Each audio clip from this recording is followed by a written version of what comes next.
Ladies and gentlemen, who were exactly in attendance to denounce Donald Trump and his bullshit dictator ways?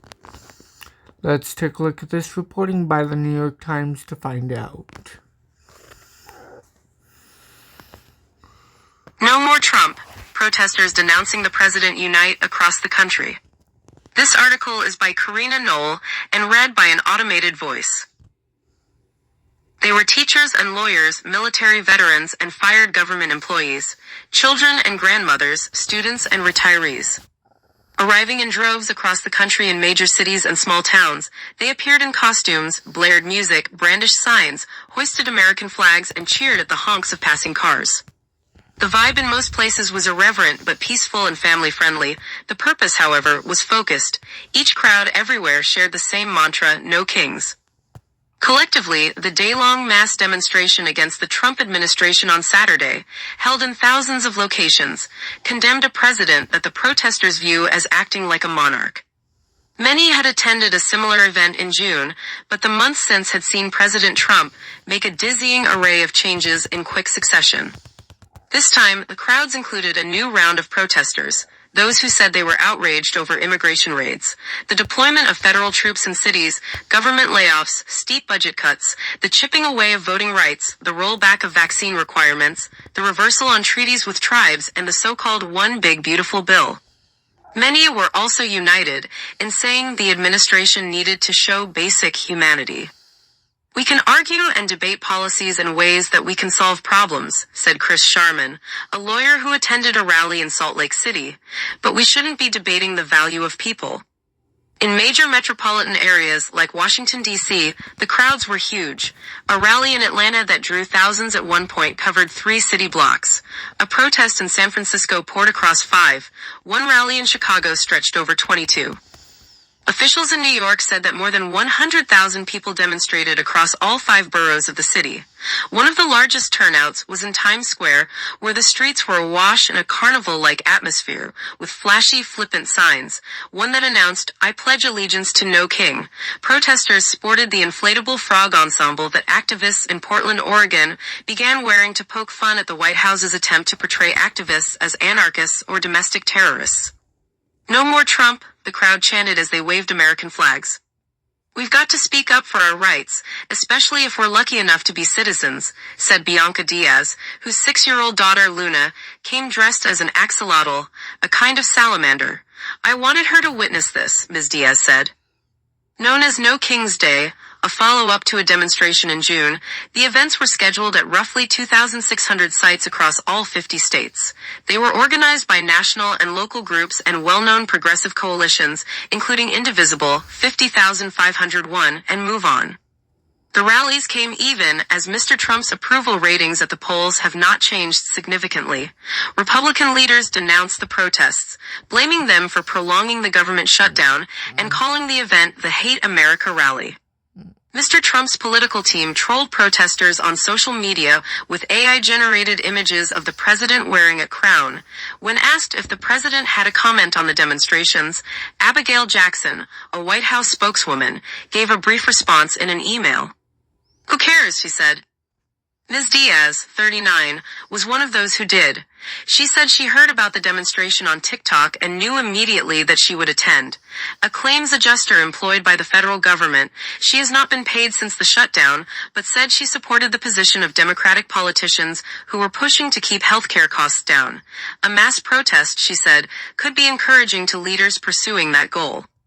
"Protesting is the only way to get our voices out," said Libby Smith, 17, who attended a rally in Pittsburgh.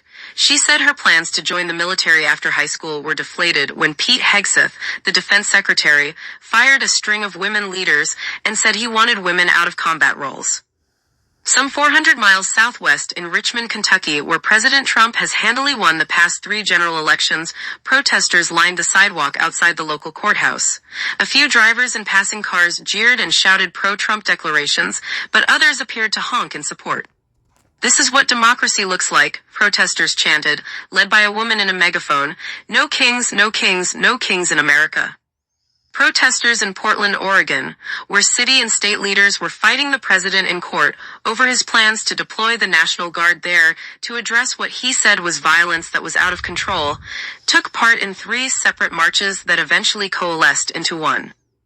"We are out today to show people that this is not a war zone," said Jonathan Thibodeau, 37, a middle school history teacher who attended with his wife and 4-year-old son.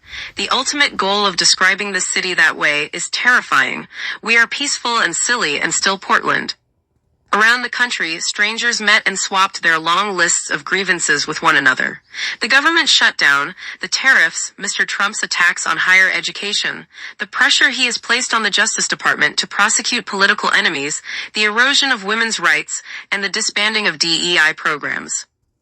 Although some rallies saw small groups of counter-protesters and a police presence, the mood at most was upbeat and festive. At a demonstration in Washington, children and families were prominent. Hours after a large rally ended in Los Angeles, about 100 protesters occupied an intersection before police officers in riot gear dispersed the crowd, the police said. In San Francisco, a crowd surrounded by farmers market vendors chanted, "Keep calm, keep marching." At Grant Park in Chicago, thousands of attendees roared in applause as speakers took to the stage, including Illinois Governor J.B. Pritzker, who urged demonstrators to reject the idea of a government with unlimited power. Marilyn Ricken, 80, was in the crowd, having arrived with 3 friends, 2 of whom relied on walkers to move around. Ms. Ricken, a retired insurance agent, had been at the No Kings rally in June, but said Saturday's event came with a deeper sense of urgency.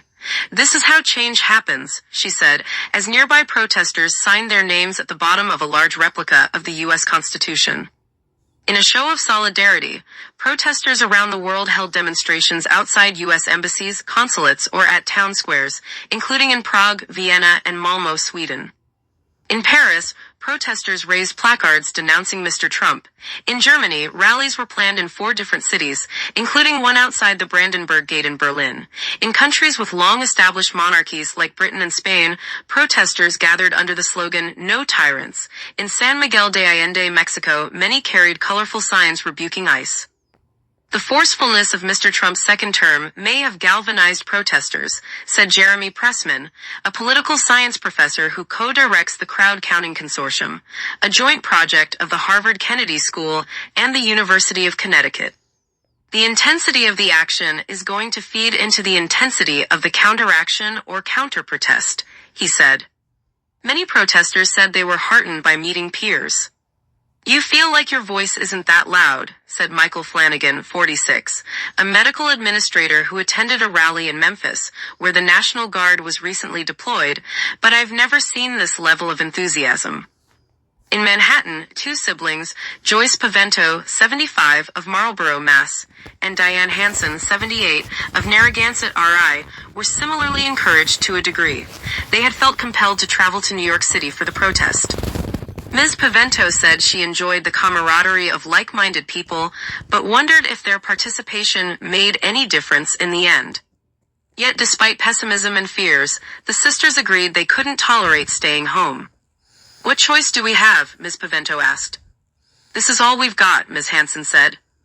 Reporting was contributed by Pranav Bhaskar from San Miguel de Allende, Mexico, Robert Quirito and Lee John Greco from Chicago, Lindsay Chudel from London, Miles Cohen from Newark, New Jersey, Cheryl Gay Stolberg from Shepherdstown, WVA, Tricia Folks Kelly from Richmond, Kentucky, Matt Ferber from Boise, Idaho, Anna Griffin from Portland, Oregon, Sean Keenan from Atlanta, Coral Murphy Marcos from San Francisco, Orlando Mayorquin from Los Angeles, Tyler Pager and Darren Sands from Washington, Nate Schweber from Manhattan, Catherine Q. Seeley from Philadelphia, Ben Stanley from Memphis, Michaela Walters from Brooklyn, Aaron West in Salem, Oregon, Billy Witz in Pittsburgh, and Benjamin Wood from Salt Lake City.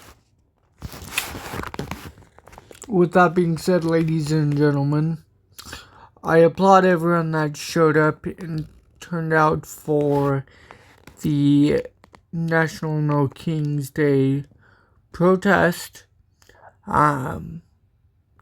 This was a triumphant day for the rule of law and Americans.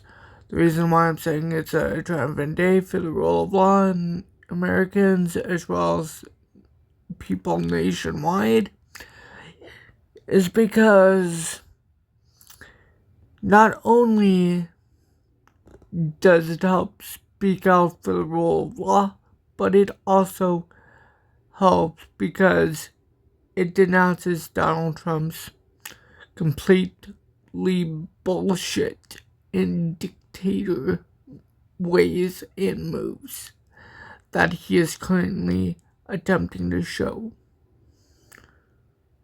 Ladies and gentlemen, please stay safe, and I will look forward to talking to you guys in my next legal breaking reporting video analysis update.